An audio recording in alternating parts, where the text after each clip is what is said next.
everybody, this is Charis. I'm hanging out in my favorite tree again in the park in Redondo, Hermosa. I'm not sure exactly where it is. It's somewhere close to the line, those two cities, I don't know. Anyway, what I want to talk to you about today is what to do and how to remain present when having difficult conversations. This is a topic that's very near and dear to my heart in the past couple days because I've had some. And what's happening now is everything's so shifty and changing, and the energies of things are just going nuts. Is that I think the old stuff that the world at large used to do, and yeah, people, but just because people make up the world, is rather than getting energy from within, it was like this web, and so there was a lot of energy trading going on. So if one person was disempowered, it was probably because another person was disempowering them, or they were victimized, or they were giving their power away, which is all you ever do, because no one ever has more power over your life force than you do. But anyway, so what's happening now, that there's so much upwelling of stuff, but often it comes up against our blocks, is that we assume that we're being disempowered. And this is creating lots of misunderstandings, and I've experienced some of them on both ends. I've been one side of it, and I've been the other side of it. And we all have our challenges when dealing with difficult conversations. I know that what mine is usually, especially if something seems to come out of nowhere, which it usually does with me, unless it's mine, and then I try to be gentle with it, presenting it to someone else. But whenever it's me who's done the offending or who has hurt someone's feelings, I obviously didn't mean to, so it kind of comes out of nowhere for me. And what always happens is in the moment I'm totally on it, and I'm present, and I'm listening, and it's cool. But because these things usually do end up with a lot of pain in them, what happens with me after the fact is that after the fact it starts to hurt me, and after the fact I really end up ruminating on it a lot and kind of obsessing over it and saying, oh my gosh, well, what can I do? Gosh, what did I do? What have I done? And when obviously it was all unintentional. And first of all, something my guides told me after the fact, when I'm asking for all this inspiration to help me understand what happened, was that maintaining a closed system, so a closed system of energy, is what we're all supposed to do, knowing that our worth is within us and that we're all divine beings, but not so much think we're all like you and you and you and you are divine beings, oh, and I'm a divine being too. But most of it, no, we ourselves are divine beings. So when you allow someone else's opinion of you or emotions about you to influence your own self-worth, that's insanity. And that's literally what they said. That's insanity, and it's original sin. It was the first time that we came away from the divine, was obviously thinking that something else told us how divine we were. However long ago that was, whether it was on earth, whether it was in human form, it doesn't matter. So yeah, what to do is first to stay as present as you can in the conversation, and know that it doesn't really matter what anyone is saying, the words that they're saying. What matters is that you listen, and that you don't necessarily give much feedback unless it's asked for. And then if it's asked for, you can, but also when you do, make sure that you're coming from a place of centeredness, and that you're not coming from these crazy fringes of, but no, you're wrong, and but no, you hurt me, and da-da-da-da, because all that stuff can be worked out later. And if you do that in the moment, then often what happens is the fight just gets crazier. So first, to stay really present. And then after the fact, which is the difficult thing for me, some people find it hard to stay present in the conversation. Personally, I'm okay with it in the conversation, but afterward is where I find trouble in getting over things, and in maintaining the emotional connection with people once I feel bombarded, kind of, with things that I didn't expect and I wasn't intending. So anyway, after the fact, it's to again realize that it's not you, that usually when someone is saying, you're doing all this stuff to me, it's because they've created something that is needing to teach them a lesson, or sometimes that they're doing it and they don't like that they do that thing, and so they have to see it in someone else in order for their consciousness to become aware of it. And I think that's always what happens, or else you wouldn't be able to see other people's limitations. If there's anything about anyone else that's really driving you nuts, it means that you're doing it. Usually not exactly the same, but similarly and in a different context. And that is something that I've seen in my life come over and over again. Whenever anyone's driving me nuts, it's because it's something about myself that I don't like, that I see reflected in them. Anyway, after I ended this, you know, marathon, really difficult, painful, scary conversation with someone, which I was like praying during the entire time, like just being silent and saying, give me strength, show me what to do. And it was really hard. And then afterward, I got away from the conversation and was like, wait a second, and found my center again and just started laughing and asking my guides, like, what the heck was that? And they didn't really tell me anything. They just said, you're as divine as you were before the conversation. Don't let it shift who you are. You were working from guidance the entire time. No, you didn't have those negative intentions that were pegged on you. Relax and sort it out later. So I did. And then I was thinking about it, and sometimes my mind would say, oh my gosh, da da da da da, and start going.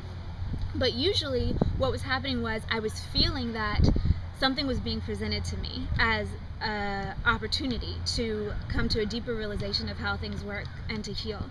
And so the next part of that, after you step away from the situation and regain your center as best you can, no matter what you have to do, and usually it'll be some solitary time, and just reminding yourself and finding the feeling place as to how you feel when you're totally self-sufficient on an emotional level, is realizing that you couldn't have manifested it in your reality if it wasn't of value. So the answer is never just to run away and be like, I'm not going to hang out with you anymore.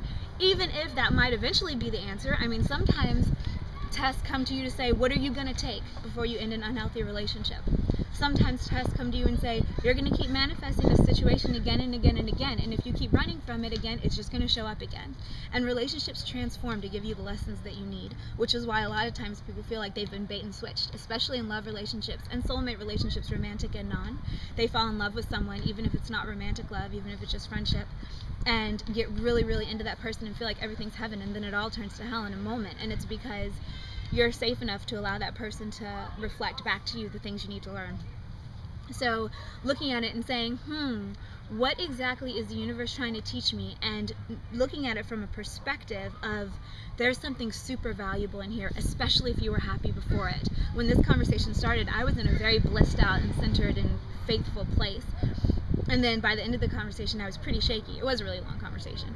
But afterward, I realized that, wait a second, the center is still the center. So what is it that I need to learn? And this came to me as a gift. I know it did, or else it couldn't have come, because nothing comes to you that's not a gift. They're not all easy, and they're not all cupcakes and hearts and flowers and rainbows, but they're all gifts to expand your awareness. And then you think about it, and sometimes you talk about it, and sometimes you don't. I'm finding that right now with me and people that I know, it's best to not talk about it until you get to a really centered place. Because if you start to talk about it before you're really centered, you'll just spin each other out again, and then the whole thing will happen again and be even worse the next time, kind of that baseball bat theory thing. Anyway, but after you come to your center, and you might not even know what the lesson is, but as long as you know, okay, this is what I'm feeling, and this is what I think is true. And those two things might not be the same. Often they're not if you're upset.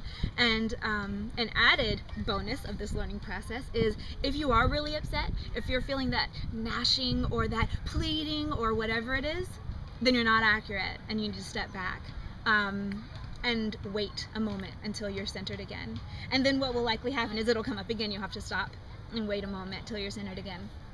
And so doing that is really important, because yeah, this is a time where lots of relationships are shifting and where some relationships might need to be ended, but the point of all of the conflict is not to end relationships. What it is to do is show us our shadow. And oftentimes, if you're feeling the need to blame someone else for something, it's your shadow that you're seeing. And it might not be exactly what you're saying. It might be like the inverse of it. You might be saying to someone, you're taking too much from me. And what that's actually trying to show you is you always need to feel loved by someone taking from you and by you giving them your life force. And that's something that I've struggled with a lot in my life. And I'm only now just coming out of it for the first time in this entire incarnation, is that I don't have to feed someone an IV of my life force in order to feel like I'm worthy of love. That's a really big one for light workers and for starseeds and for, well, just everyone who's trying to do good on the planet and consciously ascend. Anyway, so good luck with these transitions. I mean, recap is, first stay as present as you can in the situation. Remember to breathe. Remember to know that you can't take anything personal when it's coming from someone else's mouth, because we all speak of what we see as we see it, which is why these videos aren't dogma, they're my experience. And those of you who resonate with them, I'm glad. And those of you who don't, that's okay. Find something that you do resonate with and help you to live your life more joyously. The wind is picking up here, and it's getting a little chilly, so I think I'll go home now. But anyway, my Bliss Out class is still coming to the LA area. You can still register for the first one, which will be July 30th. Also, I think I'm going to start teaching an online course. It'll start very small, and you'll need Skype because it'll be a video. But I'll keep you posted on that. And also, to register a free session, to win a free session, register by this Tuesday. But yeah, just try to stay present as much as possible. I heard today that there are a lot of planets in retrograde right now, which will explain some of it, but a lot of times people use, say, Mercury in retrograde as a crutch. They're like, oh, well, my relationships are all crazy because Mercury's in retrograde. I'm not going to give it any mind. And no, do, because what it is it's trying to dredge the stuff up from within you and show you anything that's out of alignment in a way that you can't ignore. And so the planets going retrograde is not a curse, and it's not something to go, oh darn about. It is something to go, okay, I'm going to pay really close attention here and see what the universe is going to try to show me in a way that I cannot ignore. So, yeah. I hope that was helpful.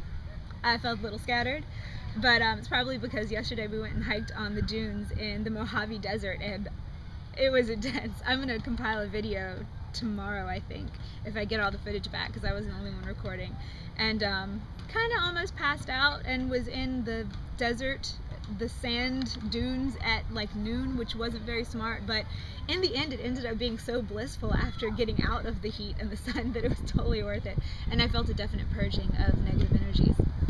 So yeah, get outside as much as you can. Have a great week. I can't believe how far into 2012 we are. Things are moving and shaking. Things are shifting all over the place. And even though it's not easy, and even though sometimes it really hurts, I can really honestly say that there's nowhere I'd rather be than right here, right now, and experiencing this. And I hope that you guys feel the same, because it is a fun ride. Crazy and intense, but definitely fun. And we all came here on purpose. So go in peace. Have a great week, since most of you will probably be seeing this Monday morning. And I will talk to you again soon.